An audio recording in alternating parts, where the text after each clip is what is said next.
Okay, let's dive right into this explainer and recontextualize something we all completely take for granted: surviving winter. Right now, you're probably warm, and you didn't even have to try. The heat just runs, right?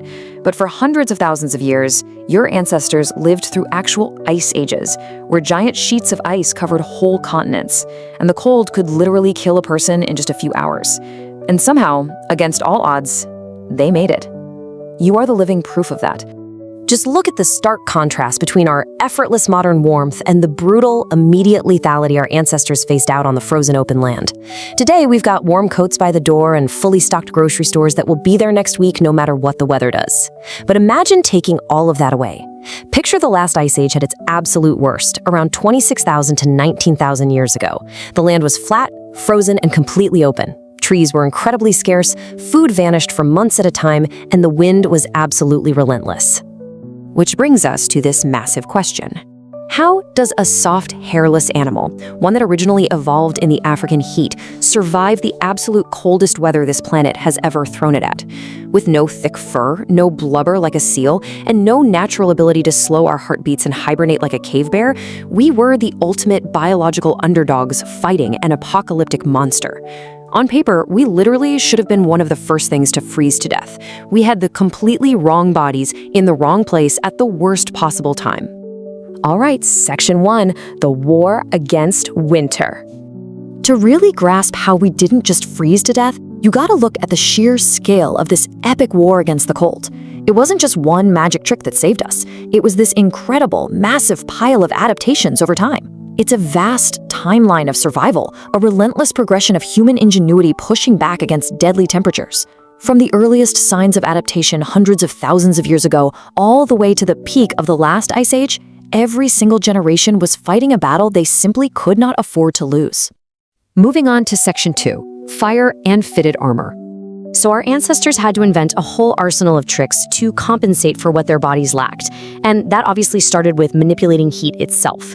By the time the Ice Age rolled around, fire wasn't just a nice little bonus for early humans, it was the entire foundation of their survival. When digging up fire pits in Ukraine, scientists expected to find rough, simple campfires. Instead, they found carefully built fireplaces, achieving astonishing temperatures, burning at over 600 degrees Celsius or 1100 degrees Fahrenheit. Because wood was so scarce out on the open plains, they innovated. They burned animal fat and bone instead. This extreme heat cooked their food, hardened their tools, and provided life-saving light in a dark, frozen world. But you can't exactly take a roaring campfire with you when you hunt. You have to carry that warmth with you.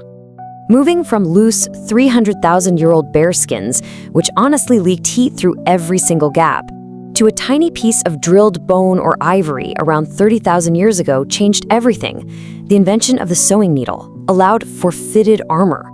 We're talking sealed seams, closed sleeves, and true coats. A blanket thrown over your shoulders and a coat that actually fits are two very different things in a blizzard, and this tiny little tool is what turned one into the other. And they didn't stop there. Exposed skin is just a massive liability out there. Before heading out into the lethal cold, hunters would use tallow. Now, yeah, slathering your face and neck in animal fat sounds a little gross to us today, but man, it was a highly effective, waterproof barrier against the freezing wind. It completely sealed the skin and locked that precious body heat inside. Plus, we can't forget the environmental hazards beyond just the temperature. Out on those bright, endless white plains, the glare off the snow can literally blind you.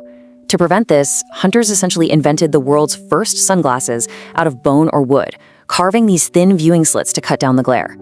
It just proves that their engineering wasn't only about heat, but total environmental adaptation. Okay, let's get into Section 3, Fortresses of Bone.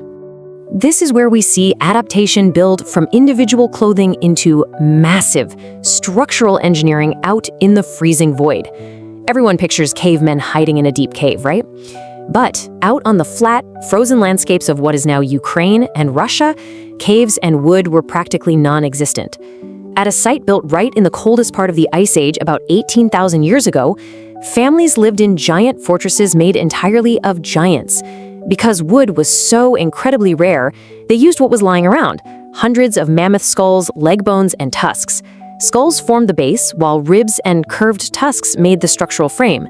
They actually sank these homes partway into the ground and packed them heavily with hides, moss, and earth just to hold all that heat in. And the brilliance of these structures went way beyond just the building materials. Tens of thousands of years before we had modern thermodynamics, these people mastered it. They used this genius step-by-step cold trap design, digging the entrance lower than the main sleeping area. Because cold air is heavy, it would naturally sink and get trapped down in the entryway. Meanwhile, the warm air from their bodies and fires would rise up to where the family actually slept. They also packed thick snowbanks around the shelters, knowing perfectly well that snow acts as an incredible insulator against the plunging external temperatures. Location was just as vital as the architecture itself. They strategically built in forests whenever possible to use nature as a massive windbreak. A group of trees creates a surprisingly calm environment compared to the brutal, unbroken freezing winds of an open field. And to make sure their shelters were totally airtight, they packed any small gaps with moss, mud, and sticky pine pitch to seal out every single freezing draft. That brings us to Section 4, Surviving the Slow Killer. Because look, staying warm only gets you through the night. To survive the entire winter, they had to defeat the slow killer, starvation. For months at a time, there was almost nothing to gather and very little to hunt. Because food completely vanished, their entire year was built around preparing for winter. Today, we just assume the power will always come back on, but they knew they were entirely on their own. They used brilliant preservation methods that obviously never relied on a power grid. The cold actually did half the work by naturally freezing meat. They smoked it, dried it into jerky, and stored it in cool underground cellars. Amazingly, there's even evidence they created natural pond fridges. They would literally weight massive cuts of mammoth meat down and sink it into cold ponds to keep it fresh longer. Their hunting was incredibly organized too. At a site in eastern France, they utilized the exact same natural limestone traps for tens of thousands of years. Using fire and coordinated teamwork, they would push whole herds of wild horses and reindeer right into these traps. This allowed them to mass harvest calories in one go, and they were absolute experts at squeezing every single calorie out of a carcass without wasting a single part of the animal. Which leads us to Section 5, Extreme and Desperate Measures. Sometimes technology, architecture, and preparation just weren't enough. And that's when we see early humans turning to extreme biological and social adaptations. Unlike today, where we really value our personal space, back then, body heat was a vital utility. Packing as many people as possible into small spaces was a literal survival tactic. The person with a room to themselves wasn't considered lucky. They were dangerously exposed. In a sudden cold snap, it was usually the ones living alone, particularly the elderly, who died first, simply because they had no one next to them to share that life-saving warmth. And this practice of harvesting biological heat actually continued well past the Ice Age. Centuries later, during brutal winters in Europe and Russia, peasants would literally live on top of their own biological furnaces. They brought livestock, like cows and sheep, right into the bottom floor of their houses, so the massive amount of rising body heat would naturally warm the human family living directly above them. Sometimes the cold went so deep, it actually altered human biology. Take the Yagan people at the southern tip of South America. They survived freezing temperatures virtually naked. Their bodies adapted to run a higher internal body temperature, basically generating more heat from the inside out. They also utilized a deep resting squat to tuck their limbs in, which drastically cuts down on the surface area of the body exposed to the cold. Now, in perhaps the strangest and most fascinating theory of all, signs in 430,000-year-old bones suggest something unbelievable. At a Spanish site called the Pit of Bones, scientists found human ancestor remains showing clockwork seasonal damage cycles. We're talking bone growth that rapidly stops and starts, exactly like the patterns seen in hibernating animals. The theory suggests that early humans, lacking enough fatty food for the winter, may have survived by slowing their bodies down into a deep, bear-like hibernation sleep in caves, just to wait out the deadly cold.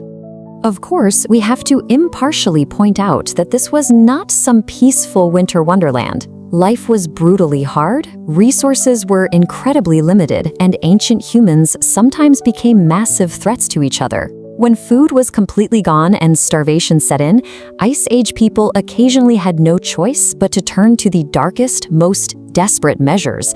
There is documented evidence of ancient human cannibalism, just to see the spring. It was a time of pure, unfiltered survival. So, what I really want you to take away from this explainer is the astonishing reality of human progression. Every single one of your ancestors won a war against the cold that they simply could not afford to lose. In just a fraction of human history, we went from stacking mammoth bones to survive the night to merely tap in a digital thermostat. Think about that. The absolute deadliest thing our species ever faced is now just a minor inconvenience while we walk to a heated car. We beat winter so completely that we entirely forgot it was ever a war we were losing. We are totally disconnected from how fragile we are without our modern technology and how quickly the cold can reclaim its power over us. Which leaves us with one chilling final thought to consider. If the power grid goes out tomorrow and all of our modern conveniences completely vanish, are you ready?